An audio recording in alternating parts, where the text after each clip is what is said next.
Thank you. There's basically lots of support from public health to the arguments that Jules and Patrick and the Prince teed up. Actually, Jules, I wish I'd known you were going to refer to those early studies. I should have thought. From my memory, at the time when you were doing that paper and then we did the other one, it was about sort of 2 billion UK costs. Well, at that time, the externalized, well, the public health costs were being estimated about 3 billion, actually. So public health was even bigger. I'll give you the current figures. I mean, the big question that arises from those lovely talks so far, and Wendy's just now, is sort of, do we eat grass-fed meat rather than industrially produced meat? It's kind of that, and that's what we haven't costed. I think that needs to be done, by the way. But the big question coming from public health, I'm assuming you're reading, by the way. Patrick asked me to give you figures, so I'm giving you figures. So you read, I talk. The big questions that come from public health is really, how can we get dietary change? Because the figures of the public health damage from how we're eating now in the rich world and the poor world is following us are immense. Do you want me to repeat that? They're vast. The public health damage from current dietary habits in the rich Western world are vast, and the problem is the developing world is following us. Diet has big impacts on public health. I hope people here don't know. Just taking cardiovascular disease, this is global. I've tried to go for global pictures. CVD caused 17 million deaths in 2008, 30% of all premature deaths, 50% of non-communicable diseases diet-related. Behavioral risk factors are clearly there. It's not just diet, it's physical activity, smoking, unhealthy diet is a major factor in that. I'll give you some more figures of that in a moment. Essentially, the phrase that I want to throw at you is the great Barry Hopkins phrase, nutrition transition. The world has been going through in the 20th century a nutrition transition, how we get our nutrients, how much, what sort of configurations, and that pattern is changing generally across the world. It's a complicated picture. You can't put it all down just to food. But in headline terms, it's sugary, salty, fatty, processed foods. You won't have time to look at this, but basically this is the latest Lancet series, Global Burden of Disease. No, sorry, this is the WHO's 3 years ago. I've got the Lancet in the next slide. Essentially, of all the factors down here, high blood pressure, tobacco use, high blood glucose, physical inactivity, etc., down to iron deficiency, you can see, you know, there are in different sorts of countries, high, middle, and low-income countries. Basically, there were 19 factors looked at for what causes premature deaths. 58.8 million deaths a year. Food is the factor in 10 out of 19 of those. So the public health world is basically saying diet is a key factor here. You don't need to say it's not diet. There's lots of other things, but diet is key. When we look at, you know, does it matter if I eat myself to death? No. It depends how expensively I die. My father dropped dead. I always quote my father. Well, I don't quote him, I cite him. He dropped like a sack of potatoes. It was a great death. It was instantaneous.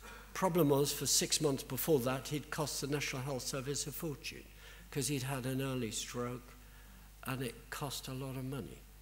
If we could just die from overeating and mal-eating, it would be terrific. That is,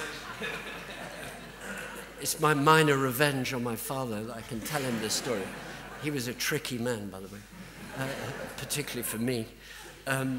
But you can look at this 8 cardiovascular risks. You know, well, actually, you'll save quite a lot of life. You know, this is life saved.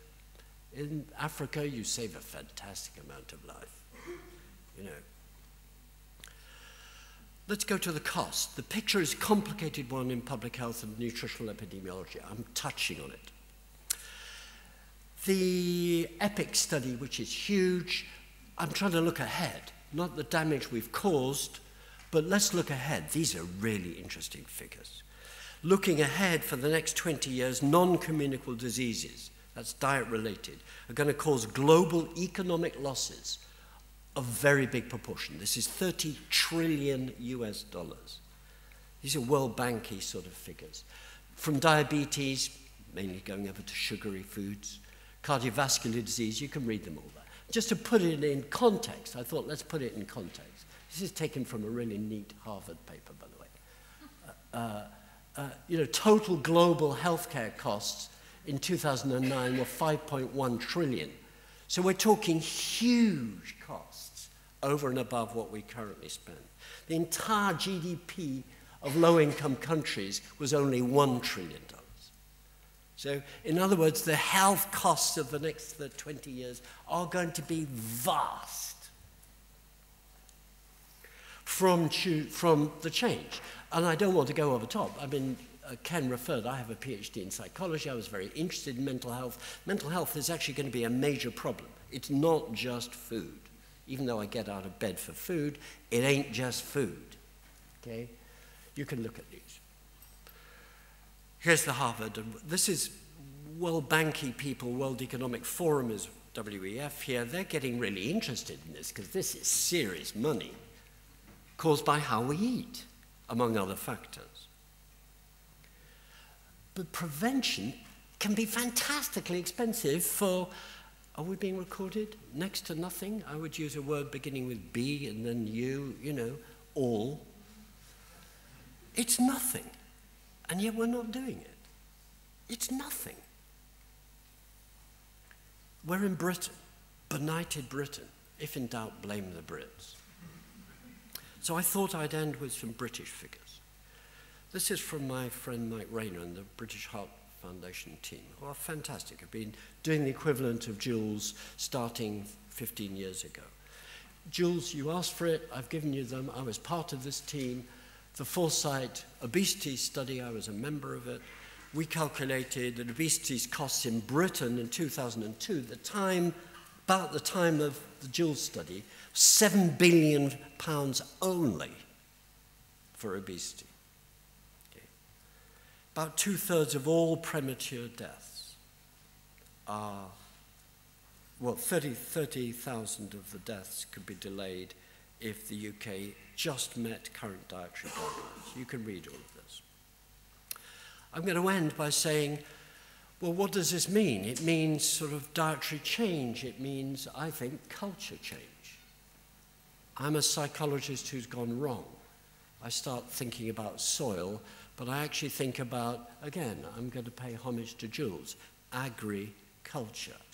I think, actually, I'm going to probably irritate Patrick. I think we need to talk less about agriculture and more about food culture. Because actually, as the great Teddy Goldsmith always used to say, we're a deracinated culture. We've sort of lost the roots. You were saying, put the roots back in the soil. I agree. Let's make food culture get rooted. The notion of being rooted, I think, is a very common analogy. And for me, I hope for you, for me, the message of this about dietary change is it can save money. The current dietary pattern is extremely expensive. We need to start calculating what would it look like if we had more horticulture. Less animals, grass-fed meat if you want it, so meat becomes expensive, not meat every day. And what would it look like? It becomes a very different land use, and that is going to be a battle over culture. Minds, not just mouths. Minds, not just mouths. What are our aspirations? That is actually what I think the finance issue becomes, Patrick.